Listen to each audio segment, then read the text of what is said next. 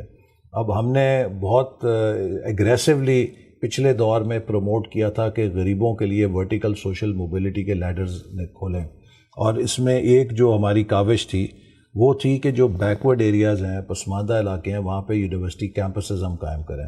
تو آپ کو یہ سن کے خوشی ہوگی کہ اس کے نتیجے میں لاکھوں نوجوان ہائر ایجوکیشن لے کر اب آگے بڑھ رہے ہیں، وہ معاشرے میں اوپر اٹھ رہے ہیں۔ اگر یہ کیمپسز نہ کھلتے تو وہ شاید F A B A F A تک تعلیم حاصل کر کے کلرکی کر رہے ہوتے۔ اب وہ سائنس پڑھ رہے ہیں، وہ ہائر ایجوکیشن لے رہے ہیں، پی ایچ ڈی بھی کر رہے ہیں اور دیگر شعبوں میں بھی جا رہے ہیں۔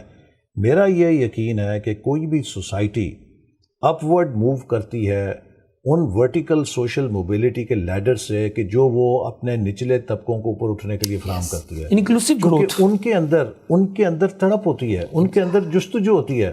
جو ایلیٹ ہے وہ تو بڑی مطمئن ہوتی ہے، اس کے تو برات لگی ہوتی ہیں، اس نے تو اس سے اوپر نہیں جانا، تو ان کے اندر جو ہے ایک جمود ہوتا ہے، لیکن نیچے کے طبقے جو ہیں ان کے اندر ایک تڑپ ہوتی ہے۔ اگر آپ اس تڑپ کو، اس امنگ کو، اس جستجو کو چینلائز کر لیں تو وہ سوسائٹی کو بھی اپنے ساتھ لے کر اٹھتے ہیں۔ تو اس لیے ہماری کوشش یہی ہے کہ ہم جو ایجوکیشن کے اندر ریفارمز پہلے بھی کر رہے تھے اور اب بھی ان کو پروموٹ کر رہے ہیں کہ زیادہ سے زیادہ ہم یوتھ کو، اور پرٹیکولرلی جو ہمارے لوور اسٹریٹا ہیں ان کے یوتھ کو ہنرمند کریں، انہیں تعلیم کے اعلیٰ مواقع دیں، ان کو اسکالرشپس دیں تاکہ وہ زندگی کی دوڑ میں آگے آئیں، اور ان کی دوڑ کے ساتھ انشاءاللہ تعالیٰ ملک بھی آگے بڑھے گا۔ اسی کے ساتھ چھوٹا سا سوال جڑا ہوا ہے، بنگلہ دیش کی success story world economic forum پہ سر باقاعدہ دکھائی جاتی ہے، وہ یہ ہے کہ بنگلہ دیش کا جو اکنامک ماڈل ہے اس کے کی سکسیس فیکٹرز میں women participation in the economic development, millions of women's, اور ہمارے یہاں اساس پروگرام میں بیچاری چندہ لیتی ہیں۔ جی بالکل، اس کا کیا ہے؟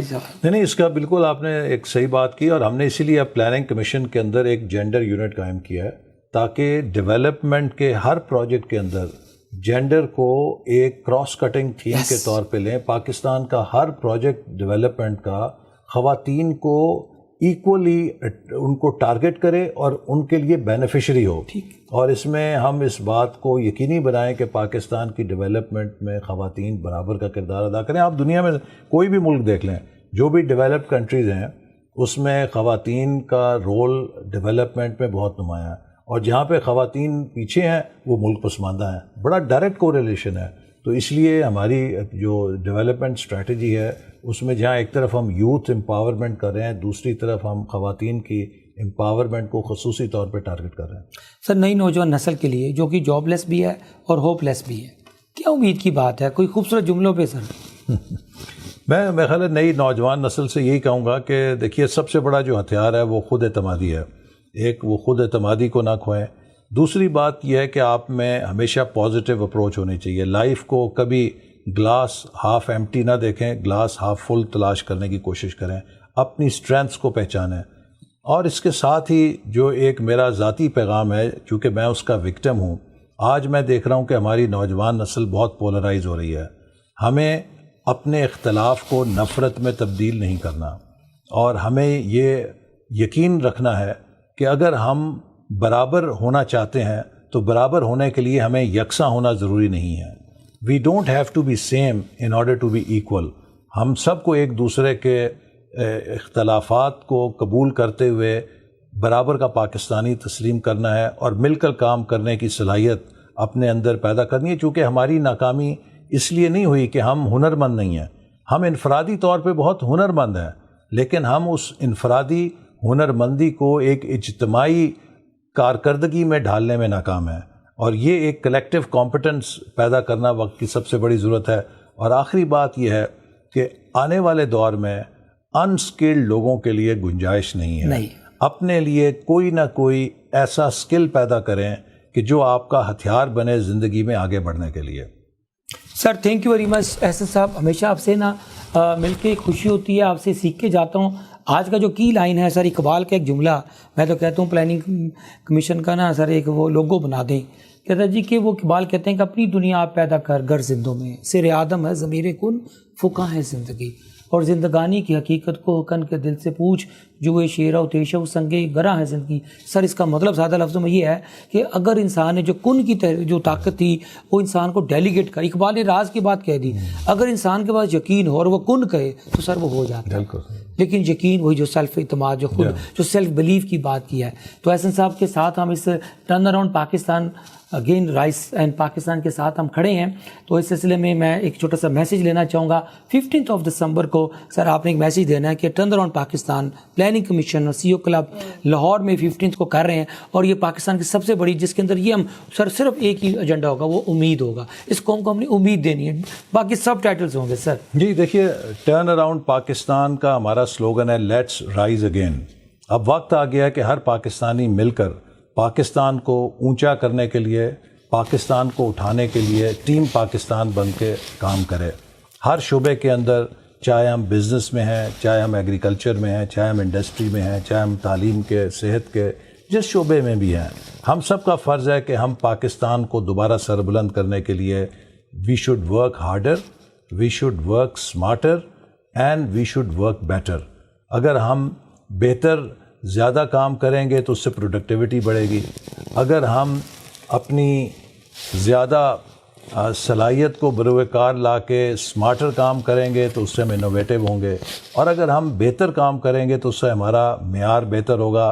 دنیا میں made in Pakistan will become a quality symbol. So 15 دسمبر کو ٹرن اراؤنڈ پاکستان میں ضرور شریک ہوں، اسے کامیاب بنائیں، اور آئیے ہم سب مل کر دیکھیں کہ ہم کس طرح ایک دوسرے کے ساتھ مل کر پاکستان کو دوبارہ ایک رائزنگ پاکستان بنا سکتے ہیں.